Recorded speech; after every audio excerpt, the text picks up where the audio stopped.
I'm Nathan Rutherford, and welcome to Myth Madness. So far on the pod, I've mentioned the underworld a lot, and with a number of different names.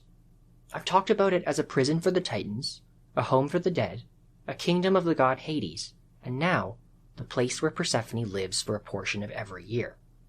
But I haven't really described the underworld to you. First off today is kind of a geography lesson on the ancient Greek underworld. But get ready, like so many things in myth, these things are not always completely consistent. The underworld is usually called Hades, after its ruler, Hades, the god of the dead. The name comes from a longer Greek term used for the underworld, eidos domoisin, meaning the house of Hades. However, other names are linked with the underworld too, either the entire place or specific locations within. One of these names is Erebus, meaning darkness. It refers to the underworld as being a dark place, full of mist and gloom. Way back in the creation episodes, I first spoke of Erebus as being one of the beings born from the primeval chaos. It was one of the beings that doubled as a location. It seems that in addition to the gloom and mist, the underworld could be considered a watery place, or at least a place crisscrossed with water, as a consistent description of the underworld is its 5 rivers. How these rivers connected to each other is not clear. Sometimes it is said the rivers all converge together at a marsh in the center of the underworld, but the Greeks also gave differing accounts on which river flowed into another. The first, and most well-known, river is the Styx, the river of hatred. Like so many other physical locations in Greek myth, this river is also described as a person, or at least it has its own spirit. Styx, the person, is a nymph, and she was one of the first to side with Zeus in the Titanomachy, the war against the Titans. When Zeus, once he was king, started giving out responsibilities to his family and supporters, he decreed that the most sacred, unbreakable oaths would be sworn to her, to Styx. Hesiod actually describes how these oaths were sworn. According to him, the messenger of the gods Iris would go fetch a cup of water from the river Styx, and the god who was swearing the oath would take the cup and pour the water out on the floor. Hesiod also says that the nymph Styx lived in a large palace in the underworld, and the roof of this palace was supported by columns of silver. This Styx is usually described as a daughter of Oceanus and Tethys. This makes a lot of sense, as even the river Styx is described as flowing out of Oceanus. Remember, Oceanus is both a person, a titan, and a huge river that circles around the world. The water of the river Styx is very cold, and it seems to flow not horizontally, but vertically. Hesiod says that the river falls off a precipice, which is taken to mean off the edge of the world, and Homer calls the river steep dripping. The river is like a long waterfall. Now, the river Styx is probably most famous, though, for something else. It is said to be the river the dead have to sail on to get to the underworld. Specifically, dead souls are to be ferried on the boat of a being called Charon. Charon was a son of Erebus, but his boss was Hades. Hermes, who serves to guide the dead souls to the underworld, brings them to Charon, who then ferries them onto the next part of the underworld. But he does not do this for free. His price is a single obulus, a coin that was used in ancient Greece. For the ancient Greeks, when a person died, it was very important to place this coin in the mouth of the corpse before burial. If they did not, that soul would not have a coin to pay Charon. Now, the sources for this are Roman, and the Romans do have a lot to say about Charon ferrying souls over the Styx River. What's interesting, though, is this version of Charon may be a Roman, or at least a late period innovation. In archaic, classical, and even early Hellenistic Greece, it seems that Charon did not ferry souls over the Styx. Instead, the works of the poet Pindar, various Athenian plays, Plato, Callimachus, all say that Charon ferries souls through a different river of the underworld. And that river is called Acheron, and it is the river of pain. To make things a little more confusing, sometimes it wasn't considered a river. In some classical Greek plays, Acheron was considered a lake or swamp within the underworld. Usually, though, it's a river. 2 other rivers of the underworld served as its tributaries. It had other tributaries as well, and a few Greek writers claimed that some of these flowed through real parts of the world. There is also a real river, called Acheron, that is in the northwest of Greece. The tributaries of Acheron that are underworld rivers, too, are, first, Cocytus, the river of sorrow. The Odyssey mentions that Cocytus is a branch of the river Styx. The second river, Phagathon, is the river of fire, The Greek philosopher Plato described Thegaphon as coiling around the earth and then flowing into the depths of Tartarus. Pretty cool description. I'd love to see a waterfall of lava going off the edge of the world. And finally, the fifth river is Lethe, the river of forgetfulness. Dead souls drank water from this river. Drinking from the river caused them to forget the events of their lives. The Roman poet Ovid further elaborated on this river, and he said the river flowed through a cave that was home to Hypnos, the god of sleep. In addition to Lethe, though, one of the Greek mystery religions claimed that there was another body of water in the underworld called Mnemosyne, so sharing its name with the Titan goddess of memory, and that this body of water, according to the cult, would cause dead souls to retain their memories if they drank from it. Now, once past the rivers, dead souls came to the gates of the underworld. Next to these gates there should be a big sign saying, "Beware of dog," because the gates are guarded by a huge three-headed dog, and this one is not named Fluffy. This dog is called Cerberus, and its job is twofold: to keep any still living mortals that get past the rivers from entering the underworld, and to keep any dead souls from getting back into the world of the living. Greek art sometimes shows Cerberus with his three heads, but often it just shows him with two, probably because it was easier to draw or paint a two-headed dog. What is interesting, though, is that in the written sources, the number of Cerberus's heads changes drastically. In fact, the earliest descriptions make Cerberus especially monstrous. In archaic Greece, Hesiod gives him 50 heads, while the poet Pindar says 100. Over time, for some reason, these heads decreased. By the time of Alexander the Great and the Roman Empire even later, we get the standard 3 heads. The parents of our monster dog are, as expected, 2 more monsters. Cerberus's father is Typhon, a scary creature who has slipped into some of the earlier episodes, and his mother is a half-woman, half-snake named Echidna. Cerberus seems to have inherited some of the snake DNA from his parents. In art, he is shown with a snake tail and numerous little snake heads coming out of his body like tendrils, and many Greek and Roman writers refer to these snakes.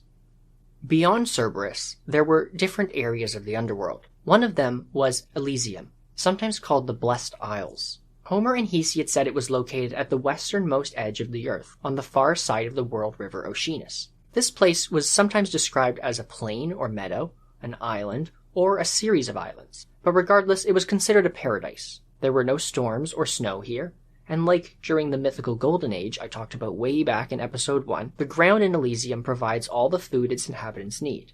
So, who got to stay in Elysium? Some heroes, people who lived righteous lives, and others specifically chosen by the gods. These people also had a king who ruled over them benevolently.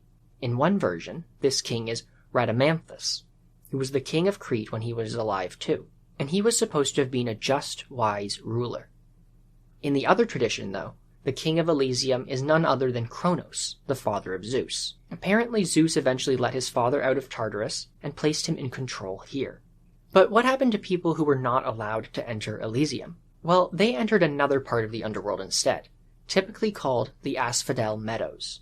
This was a plain that the dead souls, or shades as they are called, kind of just crowded around for all eternity. Early in ancient Greek history, it seems like the whole underworld was thought of this way, but as the Greek conception of the underworld evolved over time, the meadows were thought to be the region for those who lived normal, unremarkable lives. Standing in a field sure seems like a particularly boring afterlife. And then there is Tartarus, very different from the paradise of Elysium and the sunless, windless plain of the Asphodel Meadows. Like Elysium, Tartarus is not exactly part of the underworld. It is instead described by Homer as a region as far below the underworld as the earth is from the sky. And we get a lovely description from Hesiod about how an anvil would fall 9 days from heaven to earth, and then a further 9 days to get to Tartarus. Tartarus itself, from almost the very beginning, is treated as the prison or garbage dump of the immortals. Kronos and Zeus both use it as a prison for their undesirables. Even though Hades is the king of the underworld, interestingly, it doesn't seem to have been Hades' job to judge all the incoming souls and determine where they would spend eternity. Even our archaic Greek poets, Homer, Hesiod, Pindar, and others, refer to 3 wise mortal kings, Minos, Rhadamanthus, and Aechos. 2 of these men were actually brothers and also sons of Zeus. Minos and Rhadamanthus, as well as sometimes a third brother named Sarpedon, were the sons of Zeus and a mortal woman named Europa. Homer says that Minos held a golden scepter and sits in the house of Hades giving his judgments. The poet Pindar talks about Rhadamanthys, echoing what I've already said, that he stayed in Elysium and gave his judgments while sitting next to Kronos.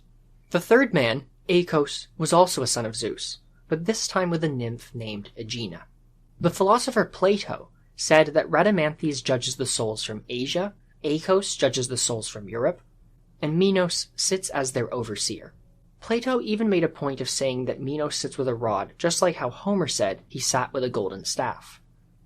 In addition to the mortal judges, there were several other immortal beings that inhabited the underworld. Nyx is the goddess of night. She is not one of the Olympians and instead is one of the oldest beings in the Greek myth universe. She is the sister of Gaia, being born from the primeval chaos space. She's also the sister and sexual partner of Erebus, which serves as a name for the underworld, but in this case is the personification of darkness. Hesiod says that Nyx has a home in Tartarus. She doesn't stay there all the time, though. When Hemera, the personification of day, enters Tartarus, Nyx leaves, presumably bringing night to the earth above. Like her sister Gaia, Nyx is the mother of multiple divine entities, and like their mother, many of these live in the underworld too. One of these is Hypnos, the god of sleep. It is from his name that we get the word hypnotize. Ovid says Hypnos lives in a cave from which the underworld river Lethe runs. Homer, however, does not put Hypnos in the underworld. He says Hypnos lives on the island of Lemnos. Maybe like his mother Nyx, Hypnos moves around, going from dank, dark hermit cave to bright, sunny seaside villa. Hypnos, though, has a tendency of getting on the bad side of Zeus. In several instances, he helps Hera's attempts to influence the lives of mortals by putting Zeus to sleep. When Zeus awakes and realizes the trick, he becomes angry, but Hypnos always hides with his mother Nyx. This saves him, as it seems even the king of the gods fears crossing one of the oldest and presumably incredibly powerful immortals in existence. Another son of Nyx is Thanatos, which means death. Hesiod and Homer both agree that Thanatos is the twin brother of Hypnos. Both brothers were depicted as having wings, and they traveled across the world. But while Hypnos is kind, delivering restful sleep to humans, Thanatos is described as cold, pitiless, and without mercy. He is a guide to the underworld, like the god Hermes, but once Thanatos grabs hold of you, he never lets go. Nyx also had a whole number of daughters that were linked to death too.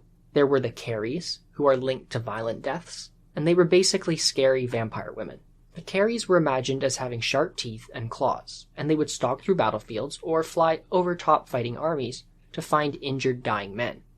Then, the Caries would grab them close, drink their blood, and send their souls down to the underworld. The Erinyes, or the Furies, were sometimes daughters of Nyx, and sometimes born from the blood of Uranos, after his son Kronos chopped off his genitals. The Erinyes were very old figures in Greek myth. The word Erinou appears in tablets of Mycenaean Greek. In the myths, they are typically shown as three goddesses, and they are responsible for vengeance and retribution. If a human does a crime against Zeus's natural order, say, sons killing mothers for example, they're soon going to find the Erinyes on their tail, hunting them down. You'd see them coming, too. In Greek and Roman art, they are ugly, hairy women with wings and snakes slithering all over them. When the Erinyes weren't chasing mankind's greatest jerks, they spent their time in the world below, working for Hades and Persephone.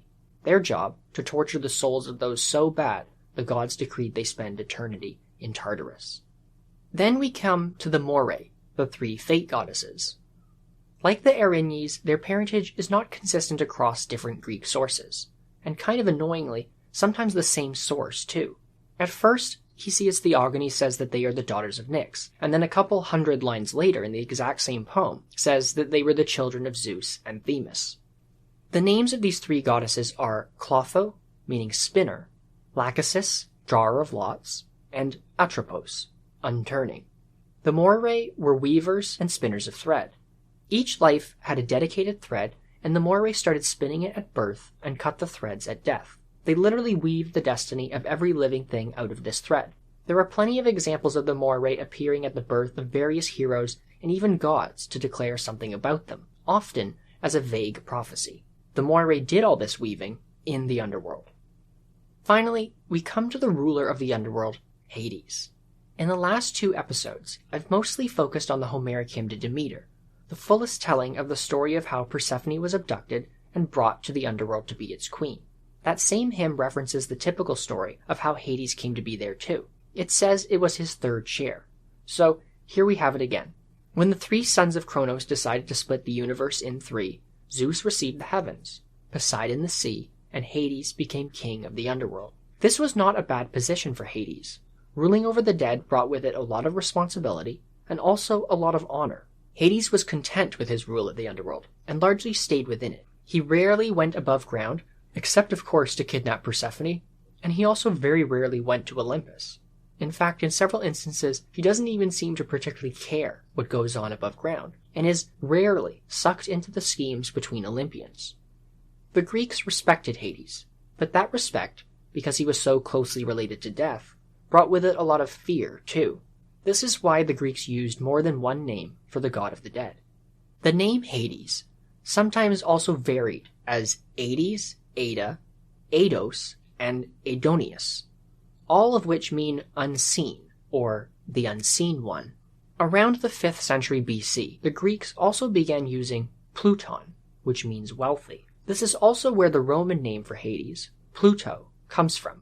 The philosopher Plato says that the name Pluton was actually the name people preferred to use, as the name Hades was more, powerful. Since so many valuable things like metals and so on came from below ground, Hades was thought to be extremely rich. And of course, if he had all of Charon's gold coins collected from all those dead souls, he'd have a small fortune alone. Polysemantor, which means the ruler of many, as in all the dead spirits, was another name linked to Hades. Because Hades was said to rule over the underworld, just like how Zeus ruled over Olympus way above, Hades was sometimes also called Zeus Katakothonius, or Zeus of the underworld. And like Zeus, Hades is imagined as being a divine version of a human king, only in the underworld. He has a palace, subjects the dead, and riches. Apollodorus says that Hades also had his own herds of oxen in the underworld. This description likely echoes at least one very early Greek conception of the afterlife, where the underworld is a dark but vast earth-like pasture land ruled by a king Hades in a palace with fields of oxen. As the Greek myths evolved over the centuries, the different regions and the judges were incorporated at different times. Hades is often shown with a key to the gates of the underworld and a powerful bident. A bident is like a trident, but instead of 3 prongs at the end, there are only 2. Sometimes Hades also holds a cornucopia due to his richness. But the object most famously linked with him is the helmet of Hades. According to Apollodorus' library, written in the 1st century AD, the helmet was created by the Cyclopses during the war between the Olympians and the Titans, and the helmet was made for Hades, and allowed him to turn invisible, while the Cyclopses made Poseidon his trident, and the lightning bolt for Zeus. Apollodorus' library is a late work, and what is interesting is that it is only Apollodorus that directly links the helmet to Hades, and there are also no myths that we know of that actually have him wearing it. Instead, in early works we only ever have Athena or Hermes use it to turn invisible.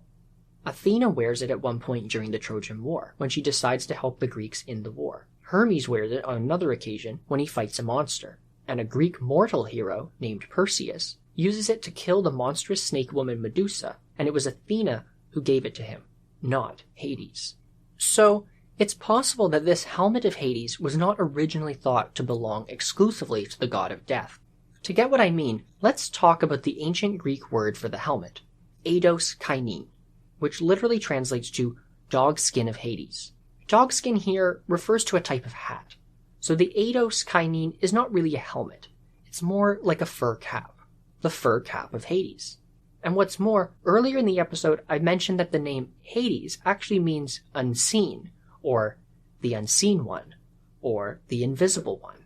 For that reason, eidos kainin could be also translated to cap of invisibility, and this is a very common translation used by scholars and seems to be a more accurate representation of the cap in the myths with Athena, Hermes, and Perseus. So why the link with Hades the god? Perhaps the Greeks envisioned that Hades did possess it, but instead of using it, he kept it as a curiosity on the mantle above his fireplace, and lended it out to gods and goddesses in need of it.